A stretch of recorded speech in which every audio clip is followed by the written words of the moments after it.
Hi!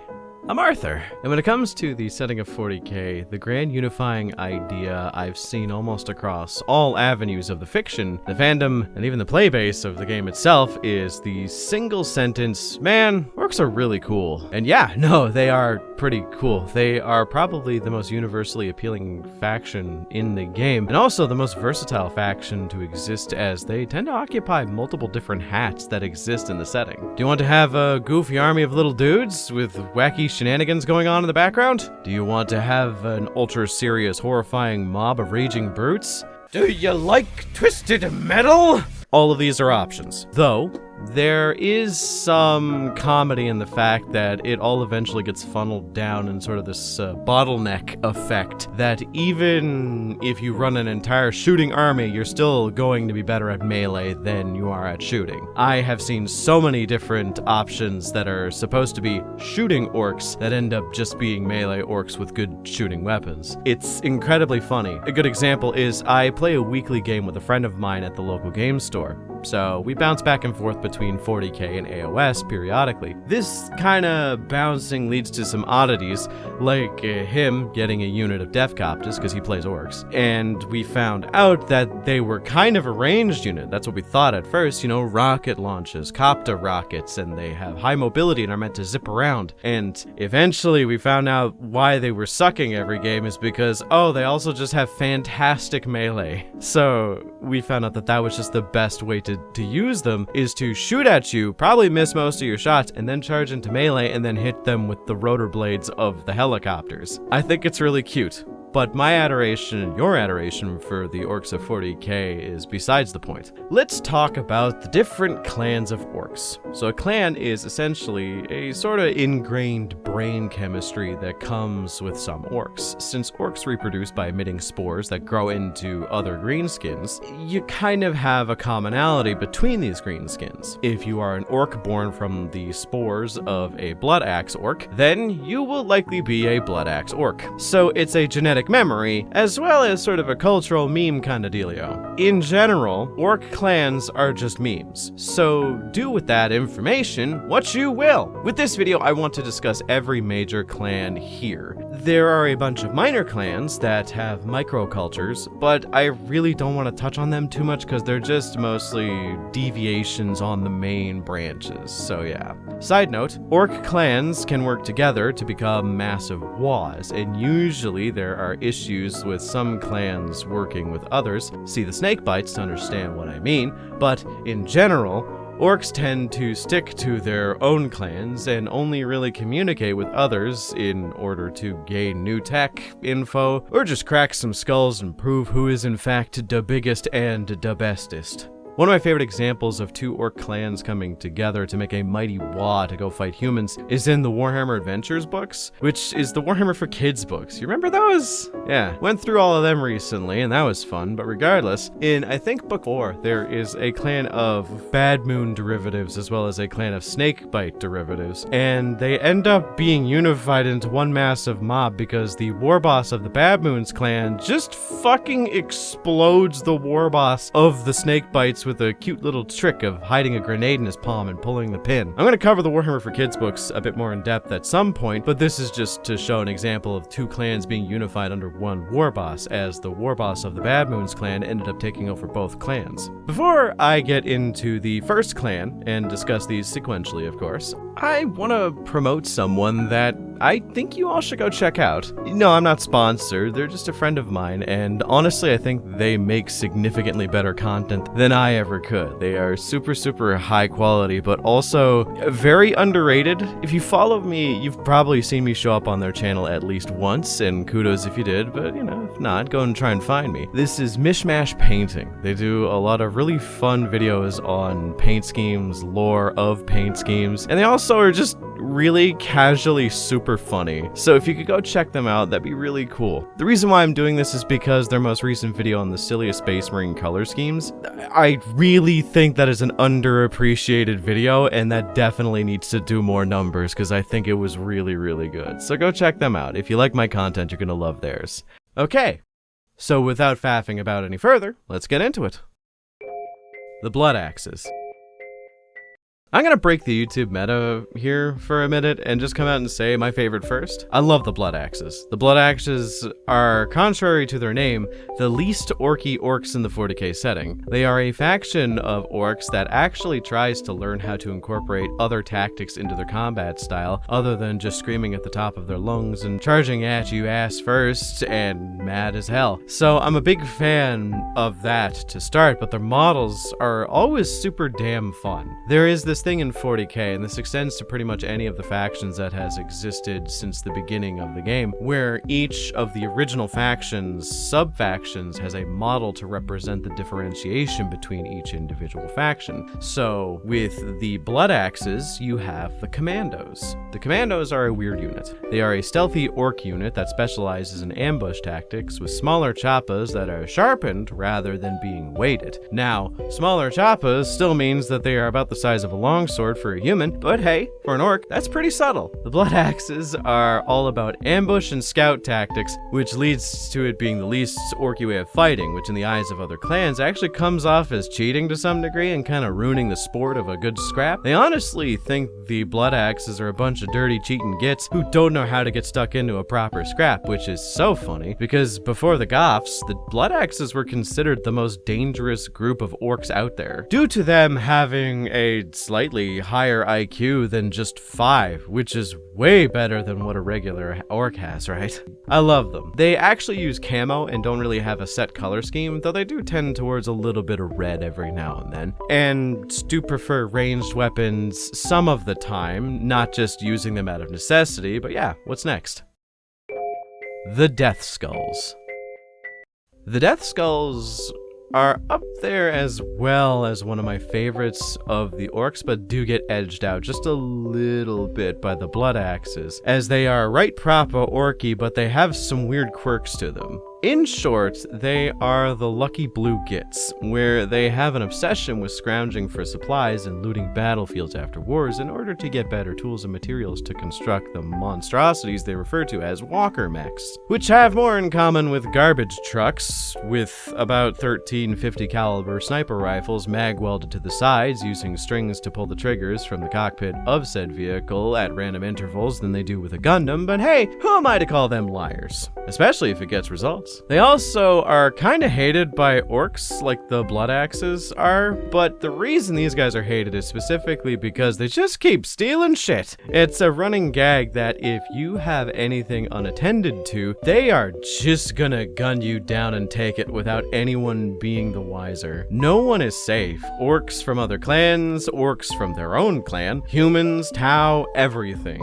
They just want the shiniest Daka. In general, the main unit used to represent the Death Skulls is obviously the Ludas, but they also have a lot of looted wagons and trucks. Oh, and one of my favorite parts about their lore is they have a lot of blue face paint as well as tattoos. The tattoos are usually forced upon their Gretchens and Grots, which is used as either cannon fodder or to reload the anti-tank rifles affixed to their garbage truck monstrosities they constructed, but hey, it all works out in the end. They're especially lucky because they're blue.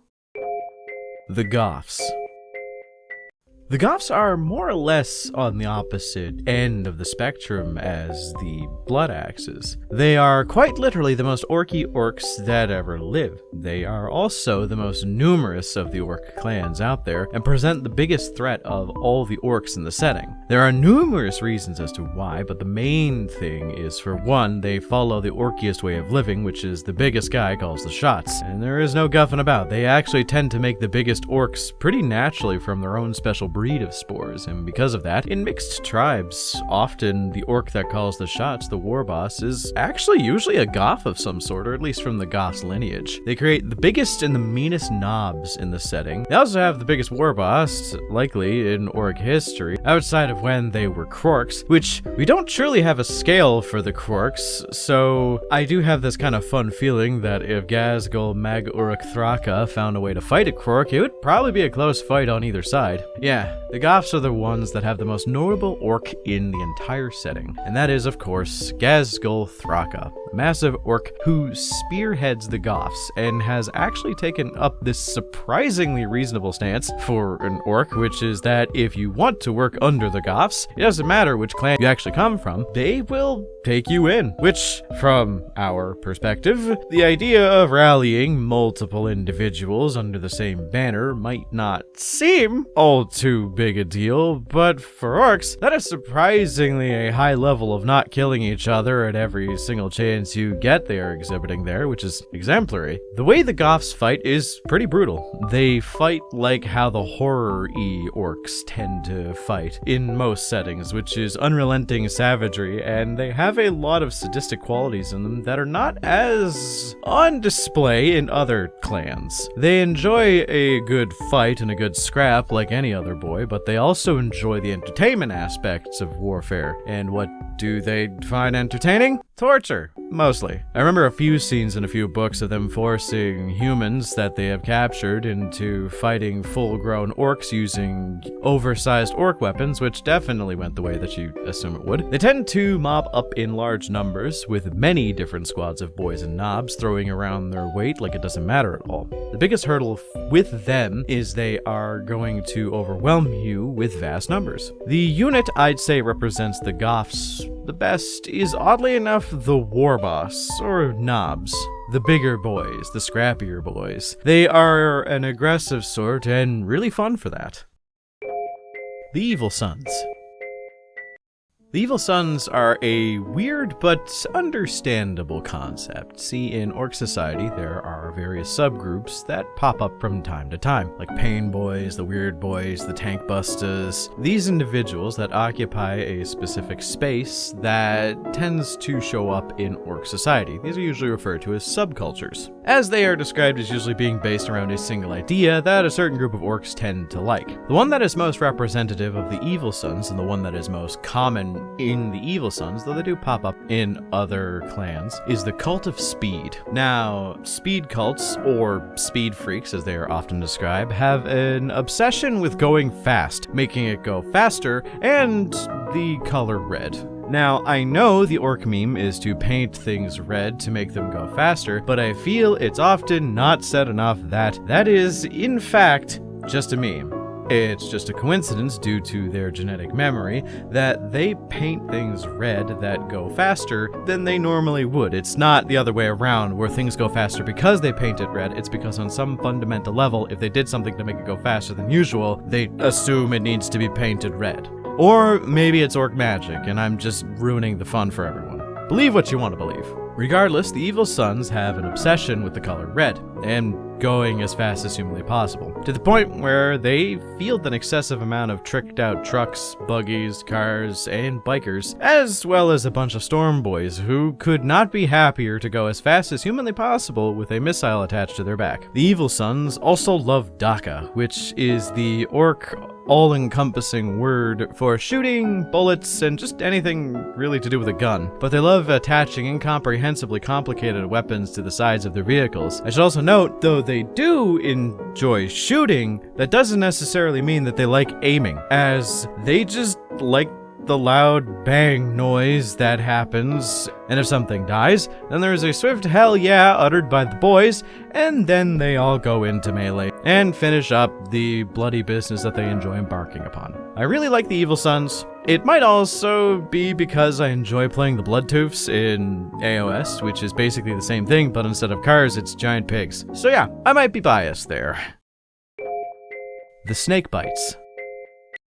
The Snakebites are weird. Not weird in the same way the Blood Axes are viewed as being weird. More so, they are weird in the sense that other orcs are a little uncomfortable around them. See, unlike the Blood Axes or even the Death Skulls, the Snakebites have this weird philosophy that makes them incredibly unique. So in short, if it has more than 3 or 4 moving parts, it's not really something they want to use. They prefer the old ways, using choppas, stickers, and arrows, and if need be, sure, they might use a slugga or even a shooter, but if it comes down to them having to use a death dread, or even a snaz gun, a def gun, or even a killacan, then they are completely out of there.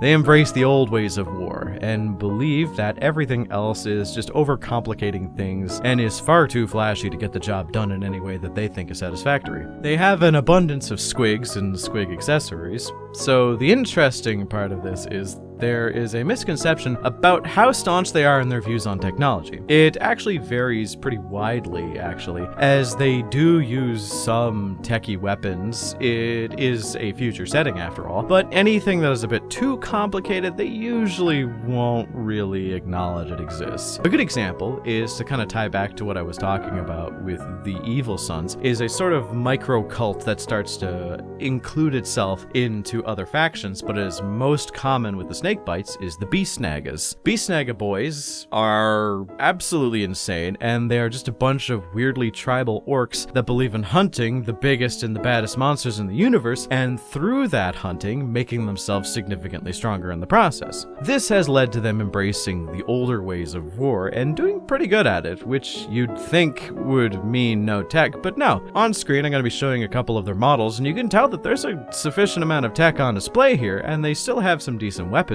It's just that they often replace shit like engines with squigs and squigosaurs and whatever the hell a squighog is. I honestly love them. There was a good conversion video on Warhammer TV for their paint video of the week that they used to do once upon a time, where they showed you how to convert a Bone Splitters orc from AOS into a Snakebites boy from 40k, and it was pretty cool, and it was one of my favorites. But since they don't really sell Bone Splitters anymore, I guess it's kinda a moot point, but hey, if they ever re-release them, you could go back and look at it. One last point that I want to make about them, I should have mentioned this before, because they don't often use better tech. They usually have less defenses, so it means no force fields, no power armor, etc., etc. But this leads into an interesting bottleneck effect of leaving the orcs that survive being the hardiest of the species to kind of pass on their spores and make new, stronger orcs, able to tank shots that would naturally just kill an outright normal greenskin even from the Goths. Couple that with they also have very weird rituals of being bitten by increasingly poisonous snakes and using said bites to prove who is the strongest in the tribe, it makes them naturally inured to most forms of pain. So those two together, and you have some naturally pretty hardy orcs, and that's also where they get their name from, Snakebites. They're also a bunch of screaming lunatics that, due to the brain damage caused by vast amounts of neurotoxic serpent venom coursing through their veins at any given moment, they don't really have very developed thinky bits. They're kind of treated by other orc clans as kind of the weirdos of orc society. Rightfully so, I shall admit. Even by orc standards, the Snakebites are, weird. The Bad Moons. The Bad Moons are one of the more interesting but useful clans of orcs. Their whole gimmick is that for some reason their orc boys grow teeth at ridiculously fast rates in comparison to the other orc clans. And why is that important, you're probably asking? Because in orc society, teeth, or rather as they're referred to by orcs, teeth, with an F, because I guess they're chill like that, is the main form of currency they possess in their society. You need orc teeth to buy anything from anyone, and because of that, the Bad Moons are often overflowing with riches and the best gear an orc could ask for. They're considered the flashiest of all Gits, and the flashiest of the orcs, and have the most abundance of higher-end weapons an orc can have. It's a fun little fact that successful war bosses will often keep orcs from the Bad Moons around specifically so they can beat the ever-loving shit out of them and take their teeth whenever they just feel like it. Which, weirdly enough, because Bad Moon teeth grow back so fast, and because of how orc society is based around the biggest orc being in charge, if someone knocks the teeth out of a Bad Moon, they tend to respect that person a bit more than you'd expect. Alongside having the best teeth in the game, they also play the role of merchants, or, well, I guess what passes for merchants. Usually they just pay the Death Skulls for some looted gear and then pay the Bad Moon mechs that they have to make some new weapons from the looted gear. This leads to them fielding monstrous and horrible guns that are just filled to the brim with a bunch of random bullshit that doesn't really make sense. Like, you've seen combi flamers, combi meltas, and like, God help you, the combi plasma, but have you ever heard of whatever the fuck a snaz gun is? Yeah, that's kind of how they operate in the Bad Moons. Because they have so much wealth, they weirdly enough prefer the flashiest weapons, even shit that doesn't really work that great. As long as it's fun and does what they want it to do on the battlefield and only explodes some of the time, why the hell not use it? This leads them to often use massive, unwieldy firearms, as they tend to have a preference for ranged weapons over melee. But as you could probably figure out, that doesn't stop them from fielding massive dread mobs of melee equipped to Def Dreads, Killicans, and the wayward Gorkanaut from time to time. Though the unit of miniatures that best exemplifies the Bad Moons the most is always going to be the Flashgits. No, not those guys. Though, fun fact, that's where they got their name. Flashgits are kind of fun because, and here is your orc vocabulary test for the day, flash in orc language means fancy or cool looking. Gits is another word for guys, boys, or orcs. So Flashgits is literally just a title for fancy orcs with weird advanced weapons, and also a mild pirate motif. Oh, speaking of pirate motifs. The Freebooters.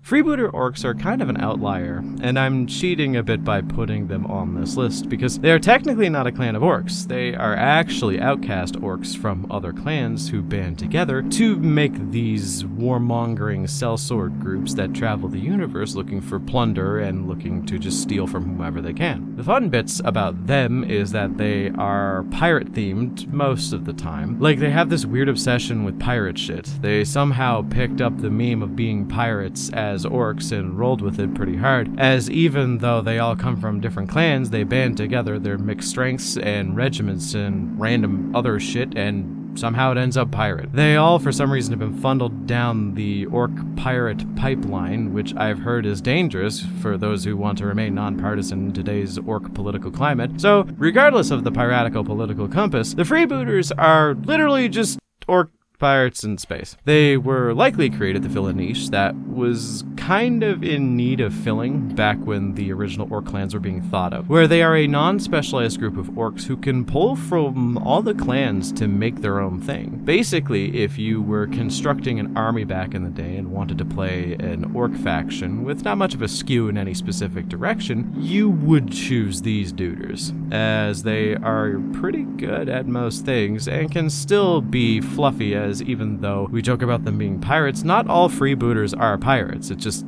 a weirdly high percentage of them are. That being said, there isn't many miniatures that represent freebooters, but we do have the one, the only, the good old Captain Badruck the Pirate. This man is the Monkey D. Luffy of orcs, and leads a pretty dangerous band of orc freebooters. He was once a part of the Bad Moons, and thus has an affinity for flashgits, and also incredibly expensive looking gear, well, expensive by orc standards, but regardless, he's very much the most piratey orc model in existence. Which is what I'd say if he actually was in existence, because JW has such an issue with resin models not being able to be assembled as easily as the push-fit miniatures, and they are so worried that kids won't be able to work with resin properly, that they scrapped about 90% of the resin models, and Badruck was on that list. Goodbye, sweet prince. You will be missed. I really hope they bring back Badruck. That would be really cool. His model was so nice, and he was a character that could be stashed with the Flashgits, and Flashgits are a really fun model as a whole. The Freebooters as a concept are also just really fun, though they're a little bit of a broad topic, considering they're just orc generalists because they take from all of the clans and kind of turn it into this weird pirate thing. And that was every orc clan. Well, all of the major ones explained in a whole lot of minutes. I absolutely love orc lore, and the clans of orcs. Each of the original clans that were created kind of give a peek into the design philosophy of original Warhammer. You can tell that the original designers knew that people wanted to be catered to. They wanted the option to run an army and still be fluffy as all hell, even if it had just a bunch of one unit, which is super convenient. Albeit they found a way to do it a little bit better in the modern day, where you can just run a faction as whatever, and in general, most books, at least from 9th edition and some in 10th, allowed you to build a faction creation from the ground up and do with that what you will. But regardless, it shows a level of foresight back then that you don't normally see from these kinds of things, especially with modern GW being the giant semi-sentient Nyarlathotep style demon it is now that does what it can to rake in as much money as humanly possible. In terms of short-term game, they are making money, but damn does it hurt to see them slowly increase the prices of everything, especially with orc models and especially with them cutting models that people actually still want to buy. I know this is a tangent, but you know, still mad about Captain Badrock, but before I go, I just want to bitch for a second and say, holy shit, dude. I know the new Big Mech model looks great and all, but is it $60 Canadian great? That is a bit extreme for a non-monster, non-mounted, non-really that big model. The prices of these minis are getting absolutely outrageous, and I am a crotchety old man who wants to complain about everything. Regardless, how do you all feel about the Orc clans? You love them? You hate them? Do you have a specific one? Or do you think that GW jacking up the prices of miniatures is slowly causing a divide between members of the fan base and making it so that a game they want to market to kids is increasingly becoming more and more difficult for people to even maintain their presence in the hobby, even if they have a job, which makes it so that it's difficult for them to market to kids, but they still keep increasing the kidification of certain aspects of the game, thus making things easier to understand when kids cannot possibly maintain this hobby like they did back in its inception or even in the early 2000s. But hey, what do I know? Maybe jacking the prices up is pretty cool. I mean, GW is trying to take all of our money and burn it in small pits at Warhammer World in order to funnel the smoke into some kind of ancient old one that's buried underneath Bugman's bar. You know, smoke keeps it asleep. You know how it works. It's pretty simple affair. Well, let me know in the comments what you think. Alongside that, remember to like and subscribe as it helps the channel a lot. Special thanks to my channel members for supporting me, and if you want to support me as well as gain access to additional and early content, then become a channel member today. Thanks once again for watching. And no, I am not sorry for using the pizza time bit that many times. I think it's funny, and if you think it isn't, you're just objectively wrong.